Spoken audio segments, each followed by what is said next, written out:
Il riso, forse il più antico cereale conosciuto dall'uomo, è un alimento estremamente importante per l'organismo, dotato di varie e significative proprietà, tra cui l'elevata digeribilità ed il favorevole contributo fornito alle funzioni intestinali. Per tutelarne la produzione, un'area territoriale compresa tra il Basso Polesine, quindi la provincia di Rovigo in Veneto, ed un'ampia zona del territorio di Ferrara in Emilia, hanno istituito il marchio IGP, ovvero Indicazione Geografica Protetta, registrato dalla Commissione Europea nel 2009, mentre 3 anni più tardi è stato creato il Consorzio di tutela del riso del Delta del Po IGP, di cui oggi fa parte oltre una trentina di aziende produttrici delle varietà Volano, Baldo, Arborio e Carnaroli. Alcune delle citate realtà produttive sono state visitate nel corso di un vero e proprio itinerario di studio della filiera del riso, in questa particolare area del nord-est e del territorio italiano più in generale.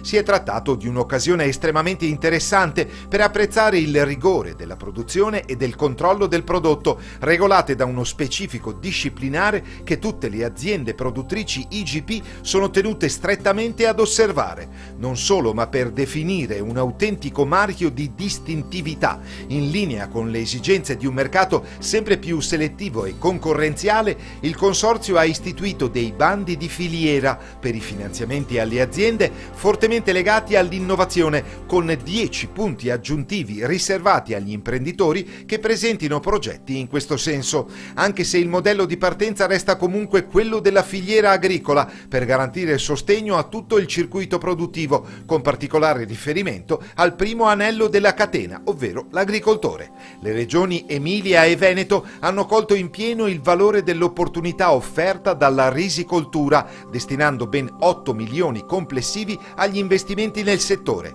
È la conferma della bontà della strategia di filiera come valore del territorio, dove il vantaggio viene distribuito ad ogni livello del ciclo di produzione e dove la qualità rimane l'unico modello credibile nonché competitivo.